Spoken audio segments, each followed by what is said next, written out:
नमस्कार, मी फजल. तुम्ही पाहताय आवाज मराठी. मी सध्या पुण्यातील गणेश कला क्रीडा मंच या ठिकाणी उपस्थित आहे. या ठिकाणी युवा अल्पसंख्याक संसदेचे आयोजन करण्यात आलं आहे.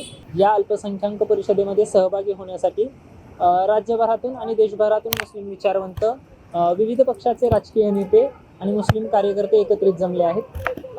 या कार्यक्रमाचा उद्देश काय आहे आणि एकंदरीत या कार्यक्रमाचं आयोजन कसं करण्यात आले हे आपण जाणून घेणार आहोत.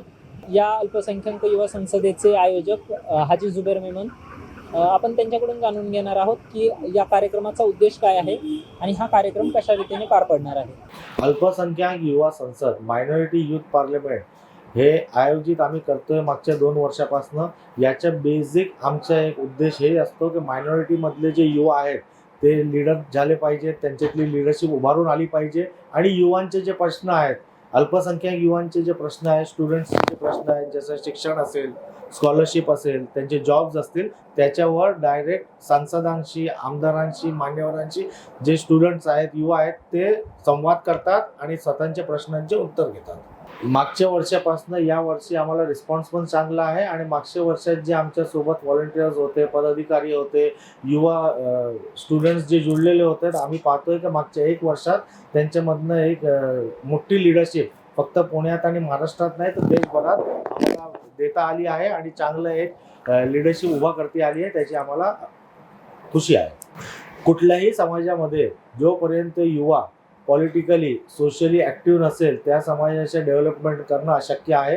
आज काळाची गरज आहे की अल्पसंख्याकमधला युवा हा पॉलिटिकली ॲक्टिव्ह झालाच पाहिजे. दिवसभराचा हे आमचा कार्यक्रम असतो, एखादा शिबिरसारखा एक कार्यक्रम असतो. या कार्यक्रमामध्ये जेवढे मान्यवर सांसद, आमदार, विधायक, प्रदेशाध्यक्ष, वेगवेगळ्या पार्टीचे नेते, हायकोर्टचे एक्स जजेस, सुप्रीम कोर्टचे वकील जे येतात ते त्यांच्या म्हणणं मांडतात आणि 5-10 मिनिटात ते म्हणणं मांडल्यानंतर जेवढा ऑडियन्समध्ये स्टुडंट्स आहेत किंवा स्टुडंट्सचा क्राऊड आहे त्याच्यामध्ये लाईव्ह माईक सेशन असतो. जे स्टुडंट्स आणि युवा आहेत अल्पसंख्याक समाजामधले ते प्रश्न विचारतात आणि मान्यवर त्यांचे उत्तर देतात.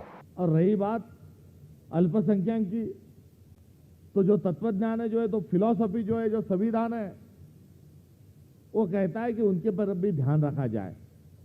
और हमारी तहजीब क्या बोलती है, हमारी सभ्यता, हमारी संस्कृति क्या बोलती है कि जो संख्या में बड़े हैं उस कम संख्या में जो है उनका ध्यान रखें. अब ये खेल ही बदलने का प्रयास जो हो रहा है वो बहुत ही गलत है, मगर उस गलत को गलत बोलकर फर्ज अदा करके भी नहीं चलेगा. कुर्बानी का समय आया हुआ है और जो कुर्बानी है वो कुर्बानी, जान की कुर्बानी बेरहाल अपनी जगह है, मगर जो कुर्बानी है उस कुर्बानी में पहली कुर्बानी देना पड़ेगी हमारी ईगो की, दूसरी कुर्बानी देना पड़ेगी हमारे समय की, और जो मौके की नजाकत है, जिस मौके की नजाकत को मैं मराठी में युग धर्म बोल के उसको पेश कर रहा हूं कि आज का युग धर्म जो है वो युग धर्म है कि एकता और अखंडता को बचाया जाए. छोटी से छोटी आवाज जो है उसको रिस्पेक्ट की, उसकी तरफ देखा जाए. ये आज का युग धर्म है और सबको साथ लेके चलने का प्रयास ये आज का युग धर्म है. और इस युग धर्म के लिए हम सबको हमारा पर्सनल एजेंडा, हमारी ईगो, हमारी चाहतों को हमको त्याग कर आगे चलना पड़ेगा. ये समझने वाला मैं आज एक कार्यकर्ता हूँ, इसलिए आज इतना ही बोलकर मैं आप सबको इस लड़ाई का एक सिपाही होने के नाते आपके साथ बाउम्र रहने का मैं वादा करता हूँ. हमारे रूट से हमको जुड़े रहना है. जो हमारे जो रिस्पेक्टफुल वैल्यूज़ जो हमें सिखाए गए हैं, हमारा कॉन्स्टिट्यूशन हमें देता है, उसके साथ जुड़ के हमें आगे डेवलप करना है. मेरी सबसे इम्पॉर्टेंट बात जो होगी वो प्लीज़ अपने बच्चों को एजुकेट कीजिए. हम एजुकेशन लेंगे तभी हम इस देश को डेवलप कर पाएंगे. यूथ जो है वो हमारा सबसे इम्पॉर्टेंट पार्ट है, तो प्लीज़ उसके लिए थोड़ा आगे बढ़िए. और मैं यूथ से खास कहूँगी कि इसे हाथ में लीजिए और सबको बताइए कि यही है और यही चलेगा. Baba Saheb Ambedkar is a god of law. आज उनकी वजह से हम जो माइनॉरिटीज़ है सबको सही राइट, सही ड्यूटीज़ हम सबको अपने हिसाब से पर्सनल लॉज मिले हैं, कि हमें आज़ादी मिली है, हमें जो राइट्स मिले हैं ना, आज हम जितने इजीली हम अपने पर्सनल लॉज को फॉलो कर रहे हैं, अपने रिलीजन को फॉलो कर रहे हैं, वो सिर्फ इसी वजह से मिला है। तो हमेशा इस किताब को अपने साथ रखिए, इसे आगे बढ़ाइए और इसको पढ़िए, आप इसको समझिए और यही चीज़ आगे बढ़ाइए। हम मौलाना आज़ाद साहब के विचारों को मानने वाले लोग हैं। जब मौलाना आज़ाद साहब कांग्रेस पार्टी के अध्यक्ष थे और मौलाना आज़ाद साहब को अंग्रेज़ों ने कहा था कि हम हिंदुओं के लिए अलग देश देते हैं और मुस्लिमों के लिए अलग देश देते हैं, तब मौलाना आज़ाद साहब ने कहा था कि कुतुब मीनार पर आकर कोई फरिश्ता ये ऐलान कर दे, कुतुब मीनार पर आकर कोई फरिश्ता ये ऐलान कर दे कि हिंदू मुस्लिम इत्तेहाद की कीमत पर अगर तुम्हें जनसुराज मिल जाए तो मुझे ऐसा जनसुराज नहीं चाहिए, क्योंकि जनसुराज न मिलने से सिर्फ हिंदुस्तान का नुकसान होगा, मगर हिंदू मुस्लिम इत्तेहाद अगर खतरे में आ गई तो पूरे इंसानियत का नुकसान होगा। ये कहने वाले मौलाना आज़ाद साहब के विचारों पर चलने वाले हम लोग हैं।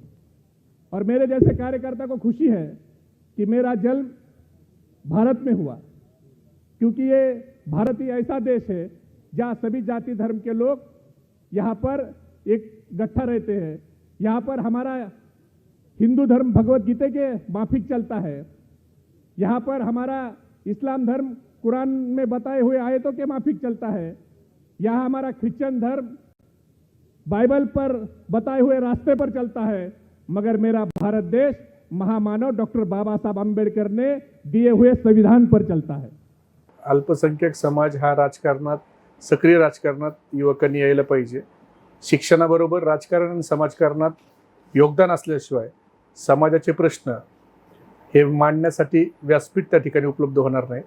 त्यामुळं व्यासपीठ उपलब्ध व्हायचं असेल आणि सर्वांची ताकद दिसून यायची असेल तर सगळ्यांनी राजकारणात आणि समाजकारणात आलं पाहिजे। समाजातल्या सगळ्या पक्षातल्या लोकांना एकत्रित आणून, इतर समाजाच्या देखील वैचारिक लोकांना आणून त्या ठिकाणी मार्गदर्शन करणं ही अतिशय चांगली गोष्ट आहे। आणि आजची जर राजकीय सामाजिक परिस्थिती बघितली तर असे प्रोग्राम जास्तीत जास्त संख्येने होणं गरजेचं आहे।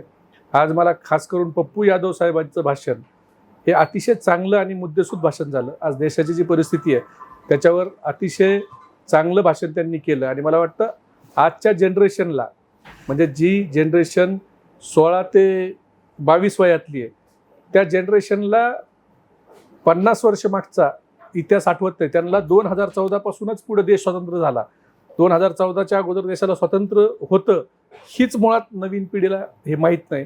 बऱ्याच लोकांना असं वाटतं की 14च्या नंतर देशाला स्वातंत्र्य मिळालं, 1947ला देश स्वतंत्र झाला, हे समजायला जी पिढी तयार नाही त्या पिढीला ह्या सगळ्या वैचारिक मंथनातून मायनॉरिटी युथ पार्लमेंट जे अशा वैचारिक मंथनातून त्या लोकांना वैचारिक त्यांची बैठक पक्की होण्यासाठी हे गरजेचं आहे। असं आहे की लिडरशिप हे आपण समोर येऊनच स्वतः केली पाहिजे, मग ते मुस्लिम असो, दलित असो, ओबीसी असो, बहुजन समाजातला कोणताही माणूस असो।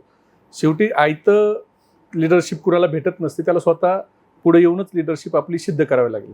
मुझे गर्व है, मुझे फख्र है एक हिंदुस्तानी होने पर कि मेरा देश वो देश है कि जहां इंसानियत के बाबा हजरत आदम आए थे, जिनसे जो इंसानियत का सबसे पहला घर, पूरी दुनिया में इससे अजमत वाला घर कोई और नहीं हो सकता कि जन्नत से जब हजरत आदम को भेजा गया, जो पहले इंसान है, 3 धर्म ये कहते हैं कि हजरत आदम हिंदुस्तान में जन्नत से भेजे गए थे। तो जन्नत नुमा ये मुल्क है हमारा, इसकी फजाओं को जहर आलूद मत करो। यहाँ दलितों की, मुस्लिमों की, पिछड़ों की बेटी और बहनों पर गलत निगाह मत डालो, इन्हें ऊंच नीच में मत बांटो, इन्हें जात में मत बांटो। आपने इतना अच्छा प्रोग्राम ऑर्गेनाइज किया और देखिए बहुत सी चीज़ें हैं बताने को और कहने को।